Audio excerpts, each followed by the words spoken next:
안녕하세요. 한 인생을 책임진다는 건 참 막중한 임무이기도 하고 어려운 미션이기도 한데요.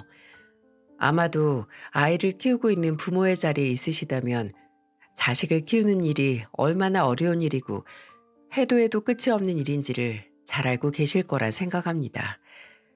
자식이 부모가 되어봐야 그 부모 마음을 이해한다고 하잖아요.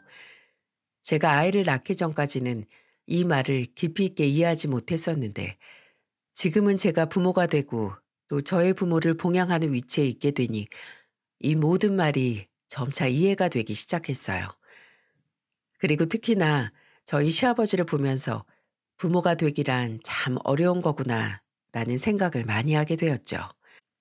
지금부터는 저희 시아버지 에피소드를 이야기해 볼까 하는데요. 주변의 많은 지인들이 저희 시아버지 이야기를 들으면 참 눈물 없이는 들을 수 없다고 이야기해 줄 때가 많이 있습니다. 공감이 가면서도 한편으론 안타까운 게 바로 우리 시아버지의 삶이었거든요. 이 이야기를 조금씩 해보도록 하겠습니다. 우선 저희 시아버지와의 인연은 당연한 거지만 남편을 만나면서부터 시작되었어요. 남편과 저는 강원도에서 태어나 그곳에서 자랐습니다.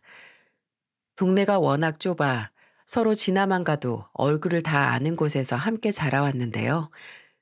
남편과 저는 서로 연애를 하기 전까지만 해도 그저 얼굴만 아는 동네 오빠 동생 사이였을 뿐 왕래가 그렇게 많은 편은 아니었습니다. 그냥 친구들 무리해서 놀다가 한 번씩 같이 놀면서 안면을 익힌 정도였고 그때마다 느낀 건 착하고 순둥이 같은 성격이 참 좋은 사람인 것 같다라는 것 뿐이었죠. 그러다가 우연히 동네 고향 친구가 결혼식을 하면서 뒤풀이에서 또 만나게 되었고 그때부터 점차 친해지면서 연인으로 발전해 결혼까지 하게 되었어요. 만나면서 이 사람은 제가 알던 사람 그대로 정말 순둥이였습니다.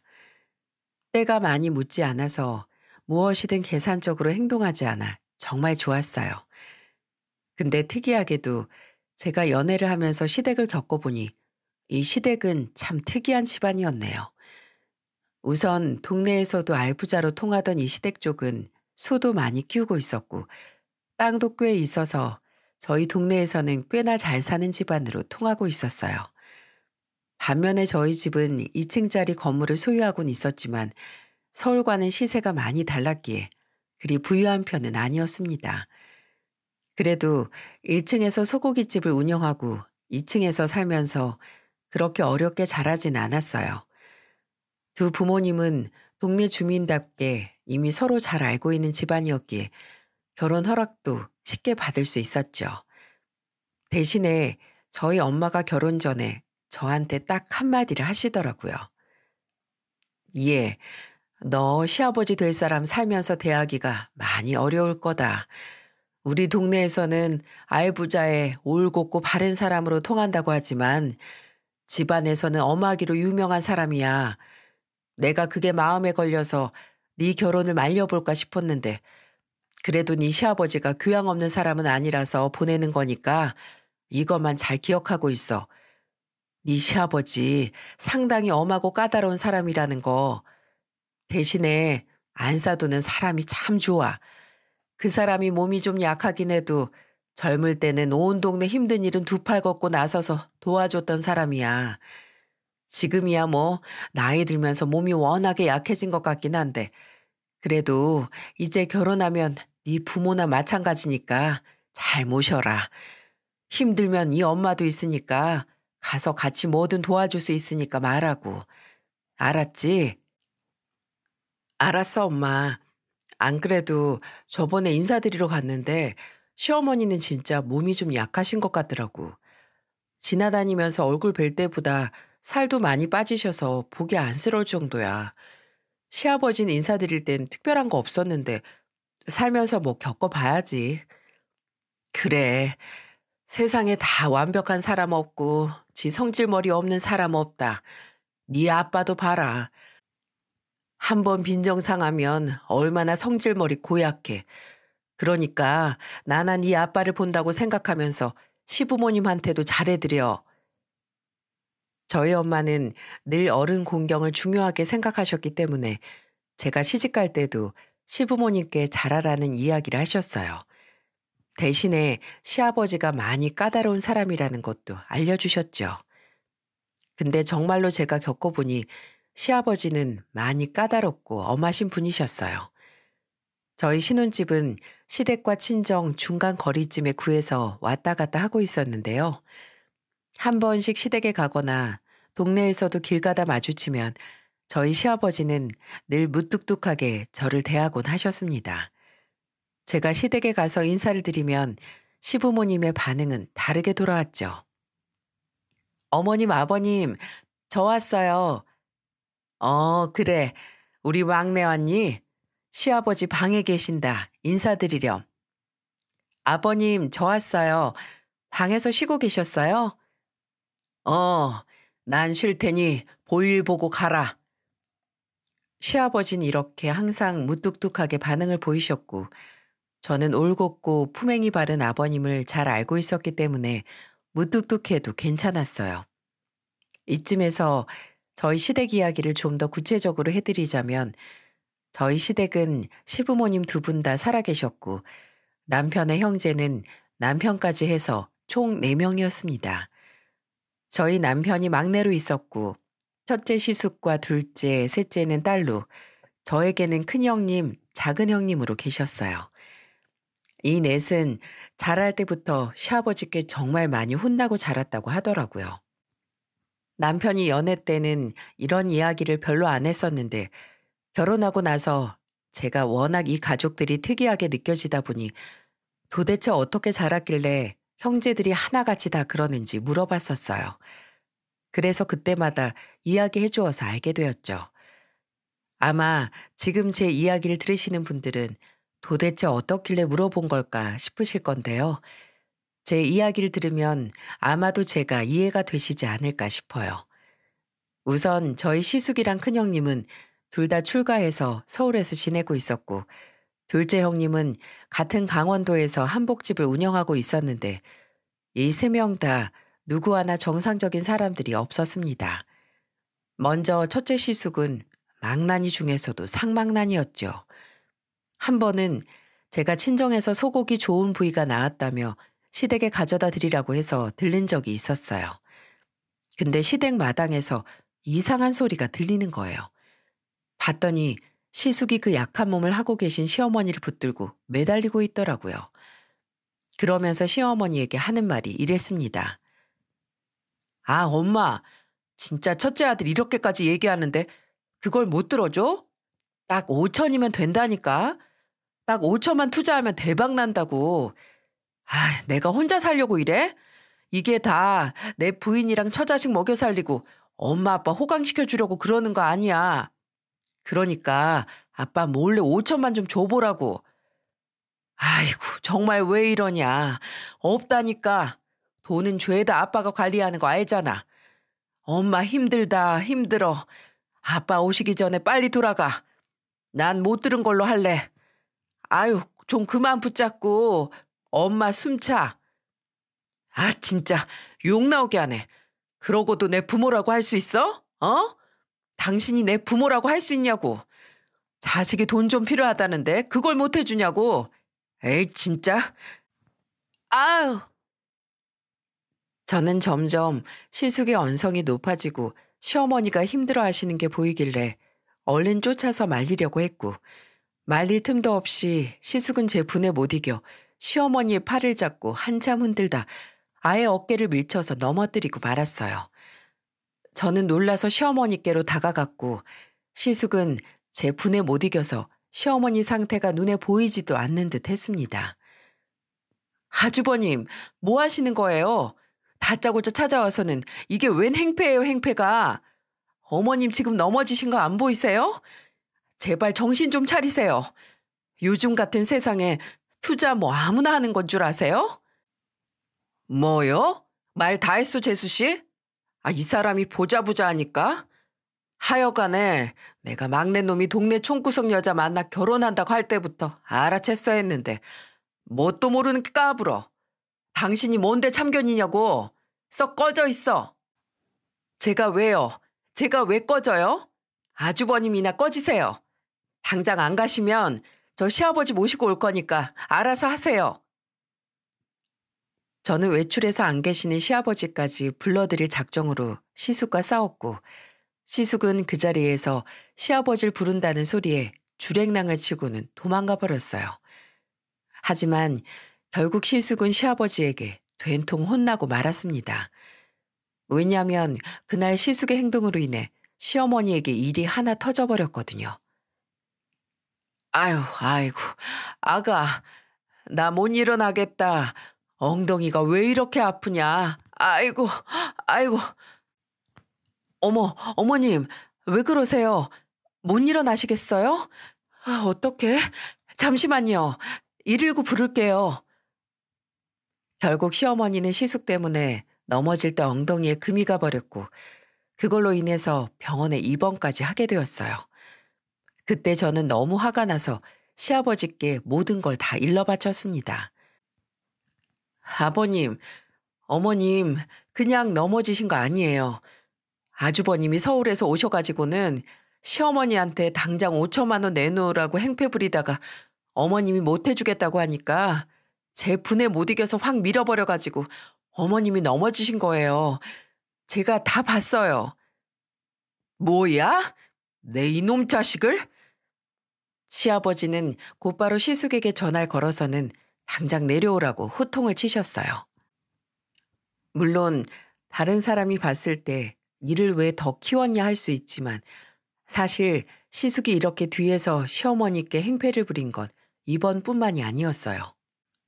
꼭 비겁하게도 시아버지가 안 계신 틈을 타서 어머니께 와서 행패를 부렸고 그때마다 저와 제 남편이 알고는 어르고 달래고 하다가 나중에는 싸우기까지 했었지만 시숙에게는 전혀 통하지 않았습니다. 그러다 결국에는 이 선 넘는 짓까지 하게 되어 제가 큰맘 먹고 저지른 일이었어요. 저희 시숙이 시아버지만큼은 굉장히 무서워했기 때문에 그날 바로 내려와서는 호되게 혼이 났습니다. 시아버지도 화가 나서 시숙을 때리려 했지만 다행히 저희 남편이 말리면서 일단락이 되었어요. 이외에도 무수한 에피소드가 있지만 저희 첫째 시숙의 간단한 에피소드는 이러합니다. 그리고 큰형님도 만만치 않은 에피소드가 많이 있어요. 저희 큰형님은 어릴 때부터 동네에서도 날라리로 유명한 사람이었는데요. 워낙에 동네가 좁아서 한 동네만 지나가면 아는 얼굴들이 많은 곳이었기 때문에 저는 큰형님도 먼 발치에서 어떤 사람인지 대충 알고 지내고 있었어요. 그러다 결혼해서는 얼마나 더 개차반인지 알 수 있었죠. 한 번은 명절 때 온 가족이 다 시댁으로 모인 적이 있었습니다. 시아버지가 워낙 가부장적인 부분들이 있었기 때문에 명절이나 집안 행사가 있으면 항상 다 같이 모여서 식사라도 함께 하며 모임을 가졌었는데요. 그때마다 온 형제들의 자녀들까지도 다 모였었기 때문에 꽤나 큰 모임이 되곤 했었어요. 저는 모임 때면 늘 식사를 손수 준비하시는 시어머니를 옆에서 거들었는데 저희 큰형님이나 작은형님은 일체 거들떠도 보지 않았습니다. 늘 밥때가 되면 와서 밥 먹고 한참 웃고 떠들다 가면 끝이었어요. 뒷정리도 그래서 남편이 다 해주고 설거지까지 마무리해줄 정도였죠. 그만큼 형제들이 철이 없는 집안이었는데 큰형님은 제일 철딱서니가 없었어요. 아무리 생각해도 정말 어떻게 사람이 이렇게까지 철이 없을까 싶더라고요. 한 번은 명절에 또 내려와서 한참 밥을 먹고 있는데 큰형님이 갑자기 손뼉을 탁 치며 이렇게 이야기를 하는 거예요. 어머, 이 그릇 너무 예쁘다. 엄마, 이거 엄마 거야? 아니, 이런 예쁜 그릇은 또 어디서 났대? 나 안 그래도 요즘 그릇 모으는 취미 있었는데 이거 내가 가지고 가면 되겠다. 아무래도 이런 총구석보다는 우리 집에 더 잘 어울리지 않겠어? 엄마, 나 이따가 집 갈 때 이것 좀 싸줘요. 가지고 가게. 큰형님이 말하는 그릇은 제가 시어머니 생신 때 기분 전환하시라고 선물해드린 그릇 세트였고 그걸 아무렇지도 않게 달라고 하는 큰형님이 얄미웠습니다. 심지어 큰형님은 어머니 생신 때 연락 한 번이 없었기 때문에 더 얄미워서 제가 이렇게 이야기를 했어요. 형님, 그거 제가 어머님 생신 선물로 해드린 거예요. 어머님이 그거 받고 얼마나 좋아하셨는데 그걸 낼름 가지고 가려고 하세요? 형님은 어머님 생신 때 전화 한 통도 없으셨으면서 딸이 달라고 하면 그냥 주는 거지. 꼴 같지 않게 어디서 지금 그깟 선물 하나 해준 걸로 유세야, 유세가? 유세가 아니라요. 사실을 말씀드린 거예요. 어머님이 이거 받고 얼마나 좋아하셨는데 그걸 뺏어가냔 말을 하는 거라고요. 어머님, 이거 형님 절대로 주시면 안 돼요. 아셨죠? 이거 형님 드리면 저 진짜 엄청 서운해할 거예요. 시어머니는 저와 큰형님의 대립에 난감하신 듯 했어요. 그때 이 대화를 정리하신 것도 저희 시아버지였습니다. 아, 그만들 못해? 어디서 밥상머리 앞에서 싸우고들 난리야. 둘째 너는 모자란 게 있다고 니네 엄마 걸 뺏어가길. 다들 조용히 해. 밥 먹고 있는데 정신 사납게 싸우고 있어. 저희는 시아버지 역정에 둘 다 입을 꾹 다물 수밖에 없었어요. 근데도 꾸역꾸역 큰형님은 시어머니에게 그릇을 뺏어가려고 하길래 제가 안 된다고 우겼어요. 결국은 못 가지고 가시긴 했지만 그걸로 엄청 삐져서는 한동안 시어머니한테 연락도 안 했다고 하시더라고요. 진짜 기가 찼습니다. 사람이 철이 없어도 유분수지 어떻게 그렇게까지 철이 없는지. 여기까지가 저의 큰형님이고 저희 둘째 형님도 멀쩡하진 않았어요. 저희 둘째 형님은 도통 이 집안의 관심이라고는 없었습니다. 항상 아버님의 성화에 못 이겨서 시댁에 오긴 해도 늘 말 한마디 없이 밥만 먹고 자리만 채우다 가기 일쑤였죠. 어머님이 엉덩이뼈에 금이 가서 병원에 계실 때도 연락 한 번도 없었던 것이 우리 작은 형님이었어요. 큰형님은 그나마 입방정을 떠는 걸 좋아하는 사람이었기에 전화 와서는 한참 아주버님 욕을 하다가 시어머니 속을 뒤집어 놓기 일쑤였지만 작은 형님은 냉철 인간이 따로 없을 정도였습니다. 나중에 우리 시어머니가 돌아가실 때도 눈물 한 방울 안 흘리면서 갈 사람 간 건데 뭘 그렇게 유난을 떠냐며 한마디 한 사람이 우리 작은 형님이었어요. 그렇기 때문에 저는 이 특이한 형제들을 보면서 남편에게 도대체 유년 시절을 어떻게 보낸 건지 물어보게 되었고 저희 남편은 이게 다 엄한 시아버지 영향이 크다고 말을 해주었어요. 물론 자식 막 키우고 싶은 사람이 어디 있겠어요? 근데 저희 시아버지는 훈육 방법이 좀 세셨던 것 같았습니다. 매를 드는 건 기본이었고 강하게 키운답시고 자식들에게 눈길을 거의 안 주신 것 같더라고요. 그래서 형제들이 아플 때도 항상 시어머니가 다 케어를 했었다고 해요. 거기에 상처받은 작은 형님은 아예 집안에 무관심한 사람이 되었고 첫째 시숙과 큰 형님은 그냥 엇나간 것 같았습니다. 그나마 저희 남편은 위에 3명의 형 누나들 때문에 부모님이 얼마나 힘들어 하셨는지를 알고 있었기에 어긋나지 않고 잘 큰 케이스였고요. 그 이야기를 들으니 나머지 형제들이 이해가 가긴 하더라고요. 근데 또 시부모님도 생각을 해보면 제가 해보니 부모의 역할이 정답도 없고 쉽지도 않다는 걸 많이 느꼈기에 이들 모두 안타깝기까지 했었습니다. 하지만 이들의 골은 너무 많이 깊어져 있어서 제가 어떻게 할 수 있는 수준이 아니었어요. 결국에는 제가 결혼 생활하면서 시끄러운 일들은 빈번하게 일어났고 그러다 결정적인 일이 탁 터지고 말았어요. 바로 시어머니 암이었죠. 평소에 몸이 약했던 시어머니에게 결국 암이 생겨버렸고 암이 생긴 이후로 치료로 손을 써보기도 전에 돌아가셨어요. 저는 시어머니를 간호하며 항상 옆에 있어 보려고 했는데 그때도 제 남편 외에는 어느 자식도 하나 들여다보는 사람들이 없었습니다. 그때 저희 시아버지는 정말 많은 생각이 드는 것 같더라고요. 한 번은 저희 남편이 울면서 집에 들어오길래 물어봤어요. 여보, 왜 그래? 왜 울어? 무슨 일 있었어? 여보, 아빠가 너무 많이 약해지셨어. 엄마 아파서 오늘 내일 하는 거 보기도 힘든데 형이랑 누나들 중에 누구 하나 연락 와서 신경 쓰는 사람이 없다 보니까 마음이 많이 어려우신가 봐.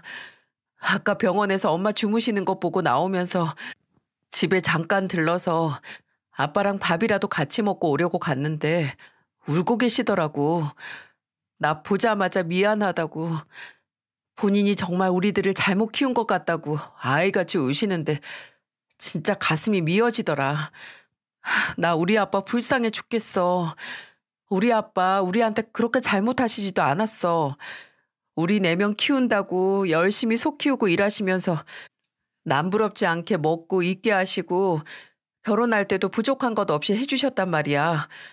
근데 그런 아빠가 너무 약해지셨어.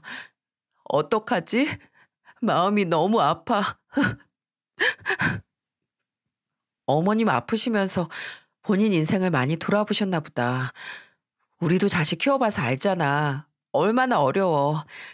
근데 아버님은 어머니까지 이렇게 되셨으니까 얼마나 더 느껴지시는 게 많겠어.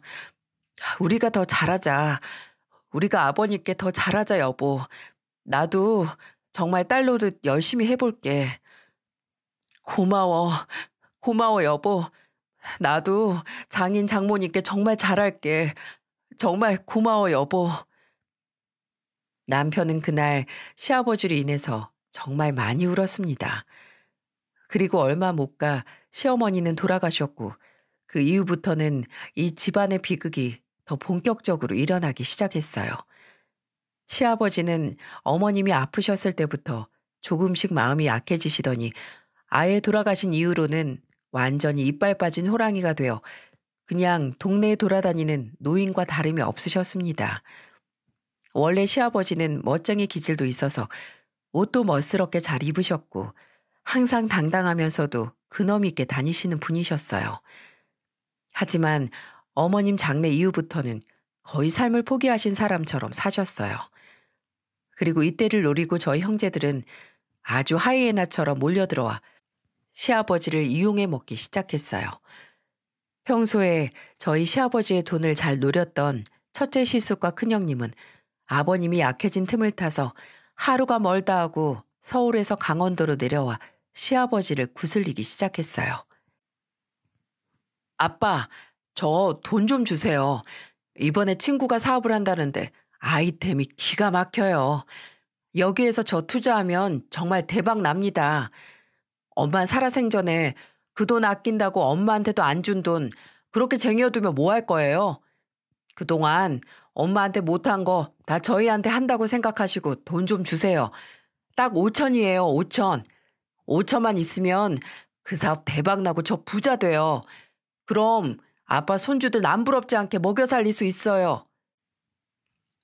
시숙은 또다시 슬슬 내려와 시아버지에게 투자 타령을 했고 시아버지는 그때부터는 마치 혼이 나간 사람처럼 거절없이 전부 다 그들에게 주기 시작했어요. 원래 남편의 말에 의하면 시숙이 결혼하기 전 총각 시절에 한 번 사업에 실패한 적이 있었는데 그때 신용불량자가 될 지경에 이를 때에도 시아버지는 본인 인생은 본인이 책임지는 거라며 눈 하나 깜짝 안 하고 돌아섰다고 하더라고요. 그만큼 칼 같고 엄하신 분이었는데 시어머니가 돌아가신 이후로는 거침이 없이 그냥 다 내주고 계셨습니다. 그래서 저랑 남편이 아버님께 가서 얼마나 말렸는지 몰라요. 아빠, 진짜 형 저렇게 돈 다 내주면 안 된다니까? 왜 그래요, 정말? 저거 그냥 다 말아먹을 건 눈에 뻔히 보이잖아요. 근데 왜 주냐고요?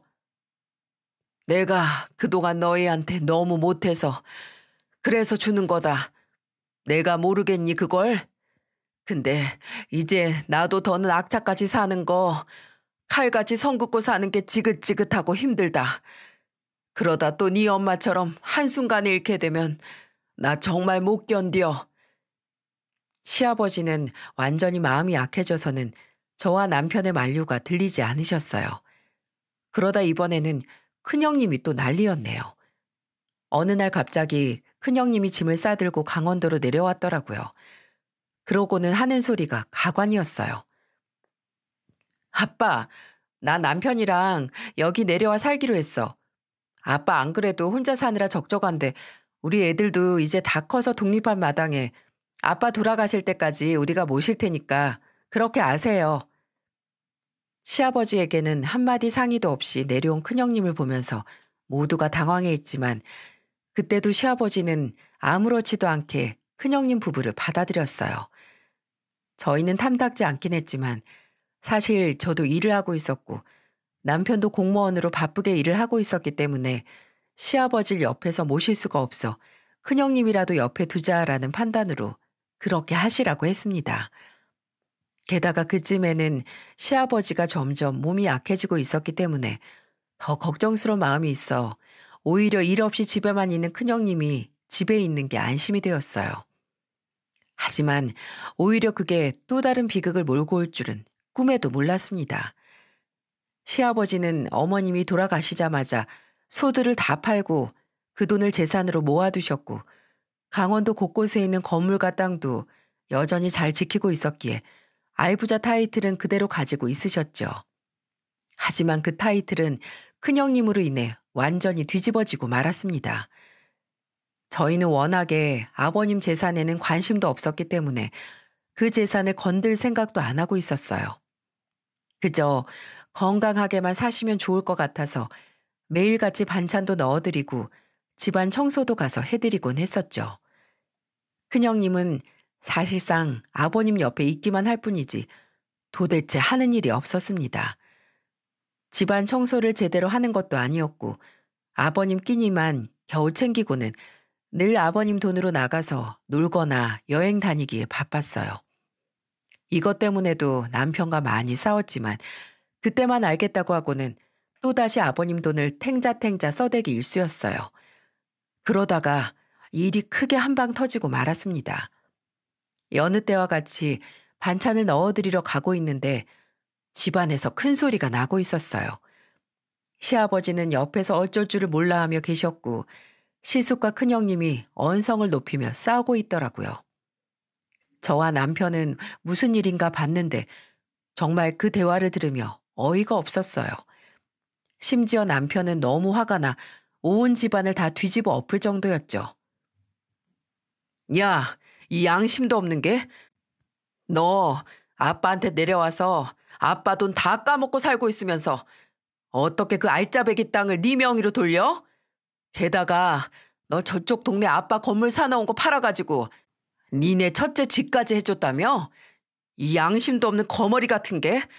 그거 내가 아빠한테 말해서 조만간 내 명의로 가지고 오려고 얼마나 애쓰고 있었는데 그걸 네가 홀랑 가지고 가? 네가 노력이 부족했나 보지. 지는 아빠 평소에 거들떠도 안 보는 게 어디다 큰 소리야? 나는 매일 아빠 밥 해주고 재워주고 다 하는데 그 정도 받을 수 있는 거 아니야? 네가 하긴 뭐래. 맨날 아빠 돈으로 여행 다니고 명품이나 사면서 사치 부려대는 게. 아, 됐고. 아빠, 당장 그 집 취소하고 놔줘요. 아니, 그 건물은 내가 가지고 오고 싶다고 전에 얘기했었잖아요. 나 당장 이제 친구랑 사업 시작하는데 그 건물 꼭 필요하다고요. 야, 너야말로 아빠한테 지난번에 돈 가지고 간 거 아니야? 아빠 통장 내역 보니까 너한테 5천만 원 쓴 거 있더만. 너야말로 양심도 없다. 그놈의 투자 타령, 사업 타령 언제까지 할 거니? 그러니까 네가 실속이 없는 거야. 맨날 허튼데 돈 다 써버려서. 꼬시다 꼬셔. 아빠, 절대 이 자식한테 돈 주지 마요. 그 돈 놔줘요, 나. 내가 제대로 쓸 줄 아니까. 이게 어디 오빠한테 자꾸 너너거려? 둘의 언성이 높아지면 높아질수록 시아버지는 힘들어하시는 모습이 역력했고 남편은 이 대화를 듣자마자 온 집안을 다 해짓기 시작했어요. 야, 다 꺼져 이것들아. 니들이 어떻게 아빠한테 그딴 식으로 해. 당장 아빠도 물려내. 이 양심도 없는 것들. 남편은 온 집안의 물건을 다 때려 부수면서 난리가 났고 시아버지는 그때 온몸을 바들바들 떨면서 그만하라고 했어요. 막내야, 그만해라. 그만해. 내가 니들한테 줄 재산 미리 나눠준 것뿐이야. 그러니까 그만들 해라 제발. 이 애비가 미안하다. 이 애비가 못나서 그래. 차라리 나한테 욕을 해라, 나한테. 니들끼리 싸우지 말고. 저는 그런 시아버지가 안타까워서 붙들고 한참을 울었고 남편 역시 시아버지가 힘들어하시는 모습을 보고는 바로 진정을 했습니다. 하지만 큰형님과 시숙은 여전히 정신을 차리지 못한 채 그 자리만 얼른 피하고는 나중에 또 거머리처럼 다가왔죠. 그 당시 시아버지가 워낙에 마음이 약해져 있는 상태라 또 다 내줄까봐 앞으로 남은 재산은 절대로 자식들한테 주지 말고 시아버지를 위해서 쓰라고 당부를 하고는 일을 마무리 지었어요. 그때부터 큰형님도 조금은 정신을 차렸는지 시아버지 재산 노리는 걸 그만하고 그저 남은 돈 쓰는 것에 재미를 붙이며 살고 있었습니다. 그마저도 남편이 못마땅해 큰형님 보고 서울로 그만 올라가라며 시아버지는 저희가 모시겠다고 했지만 큰 고모는 그때마다 본인이 알아서 잘 모셔보겠다고 했어요.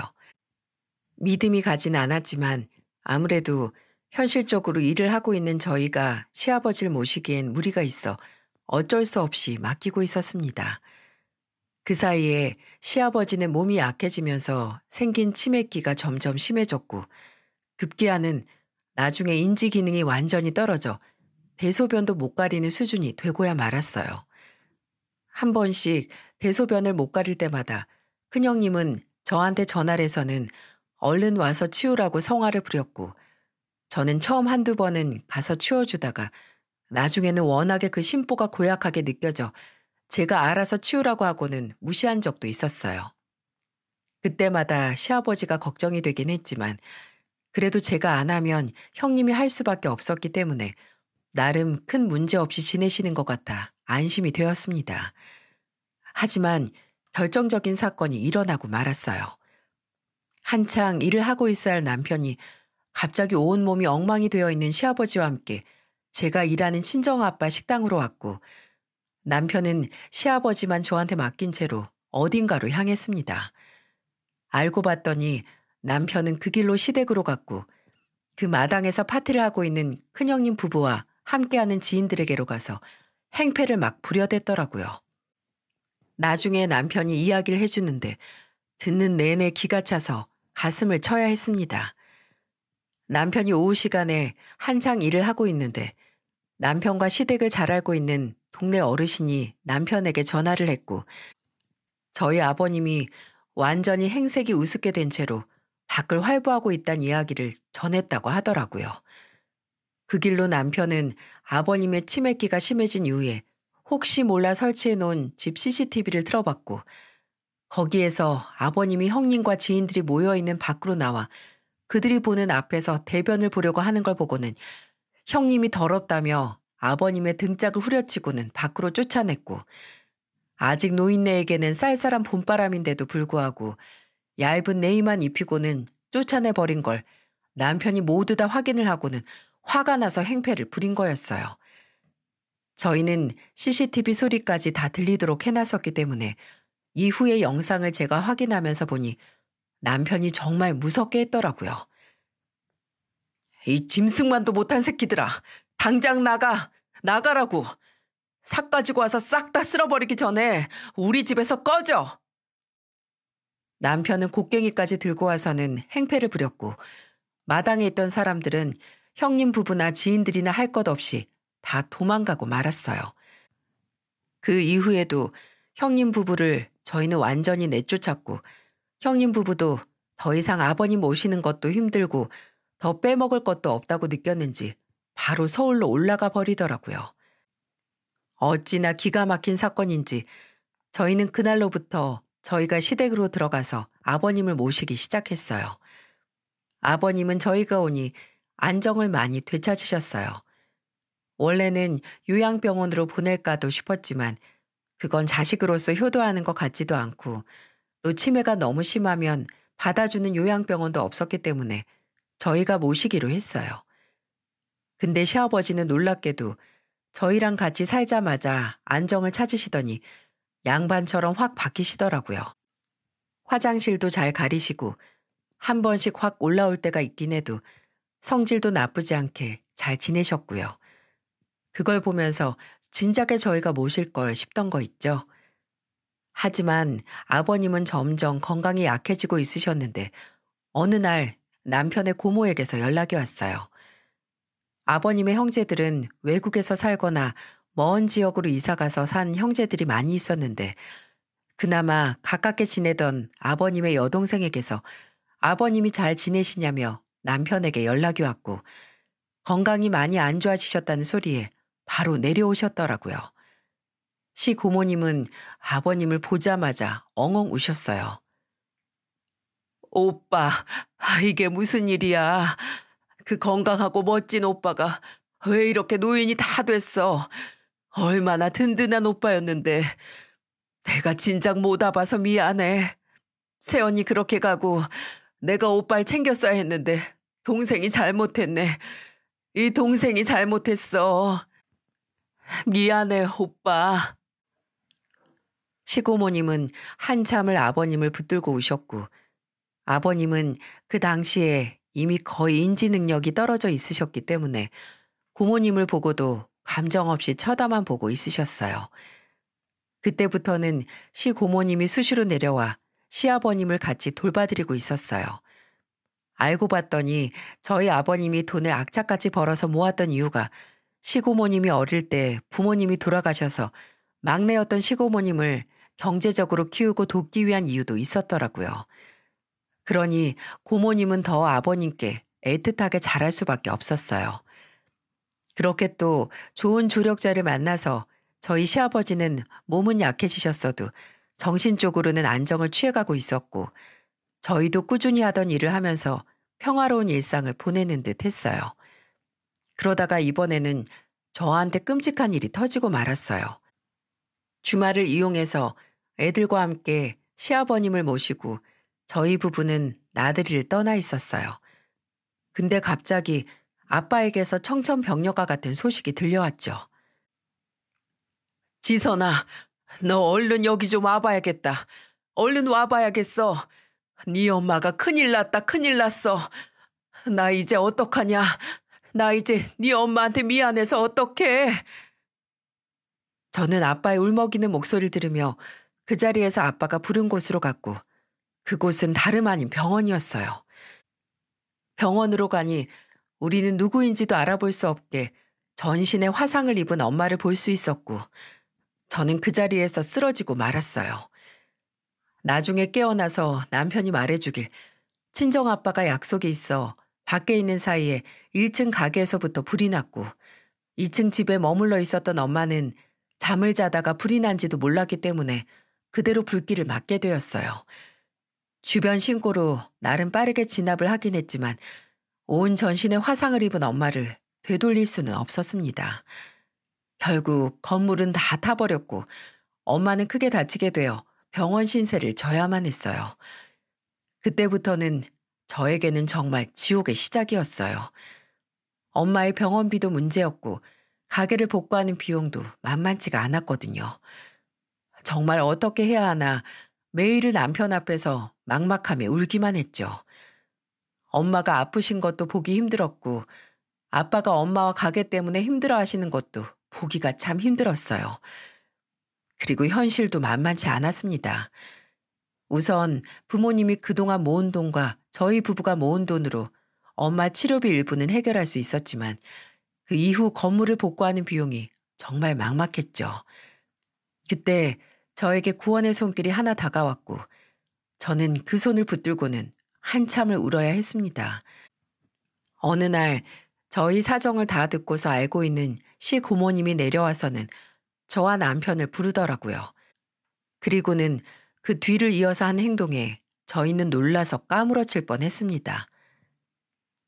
조카 며느리야, 요즘 상황이 말이 아니지. 얼마나 속이 썩겠니. 그래서 말인데 이거 받아라.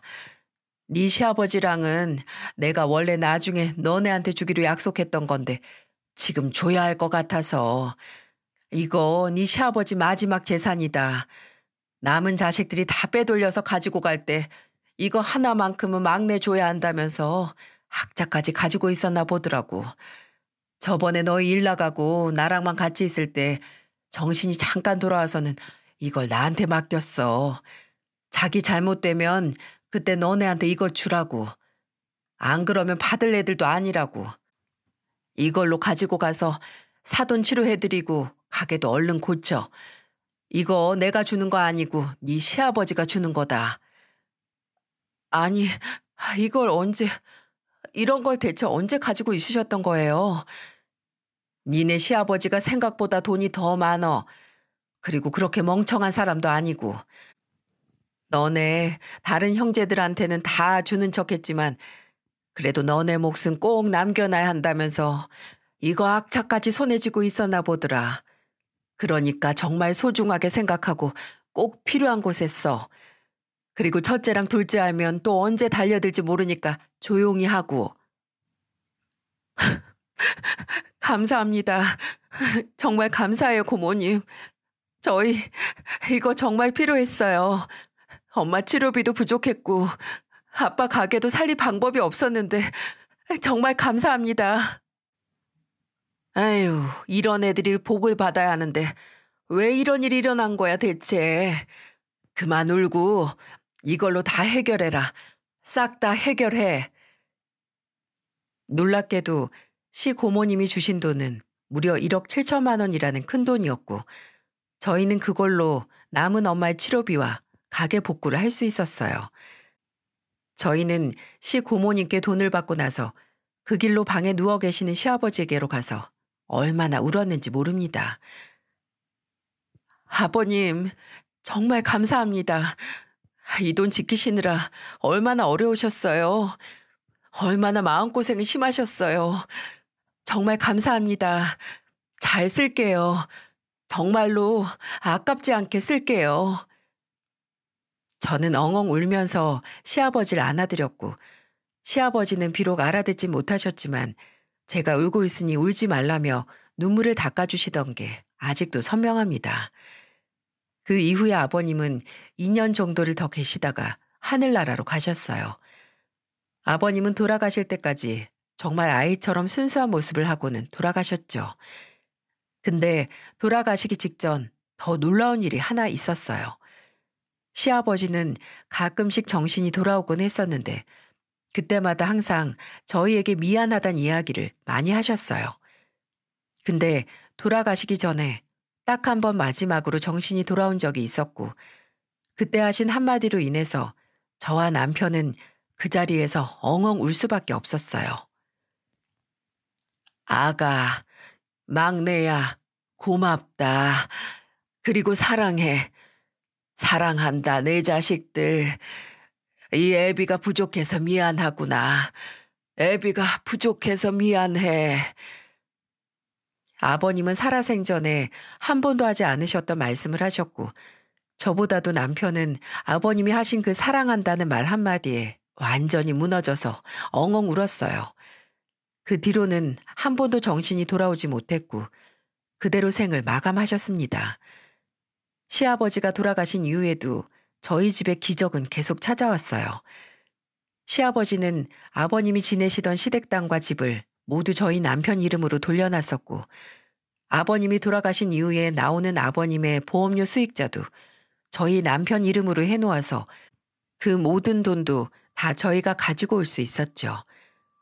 하이에나처럼 또 가지고 올 것 없나 파헤쳤던 큰형님과 시숙은 난리가 났었지만 또 한 번 굴삭기로 밀어버리고 아예 다 해치워 없애버린다고 말해버린 남편 덕에 그들은 그걸 다시 가지고 갈 수는 없었어요.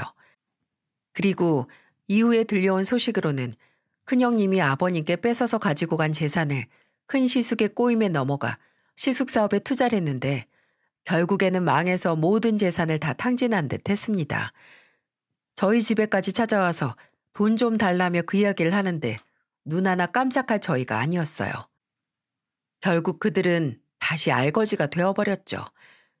작은 형님은 아버님 장례식 이후에 또 연락 없이 지내고 있고요. 저와 남편은 시아버님이 주신 돈이 아직도 소중해서 쓰지 못하고 있어요. 나중에 더 좋은 집으로 이사가고 우리 애들 키우면서 의미 있게 쓸 생각입니다. 시아버지 덕분에 저희는 한 것도 없이 부유한 상태가 되었어요. 하지만 남편은 시아버님이 물려주신 재산보다도 돌아가시기 전에 시아버지가 해주신 그 사랑한다는 말 한마디를 잊지 못하고 있어요. 처음이자 마지막으로 해주신 말씀이었거든요. 덕분에 그게 삶의 원동력이 되었다고 말하고 있네요. 자식과 부모의 사랑은 얕은 것 같으면서도 깊은 것 같습니다. 그 여자가 인생에서 배운 가장 중요한 교훈은 완벽한 어머니의 길은 존재하지 않지만 좋은 어머니가 되는 길은 수없이 많다는 것이었다. 라는 명언이 있는데요. 저희 시아버지는 분명 자식들에게 좋은 아버지였다고는 말하기 어려울 수 있어요. 하지만 노력하는 아버지였다고 저는 말하고 싶네요. 그건 저희 남편도 인정하더라고요. 저는 앞으로 우리 아이들에게 좋은 엄마가 되어주기 위해 노력하며 살 생각이랍니다. 여러분도 누군가에게는 자식이고 부모이실 텐데요. 서로가 함께 좋은 존재가 되면서 살면 아주 좋을 것 같아요. 저도 남은 저희 친정 부모님께 정말 잘하며 살아보려 합니다. 앞으로의 저의 부모의 삶, 자식의 삶을 따뜻하게 응원해 주세요. 긴 사연 함께 들어주셔서 감사합니다.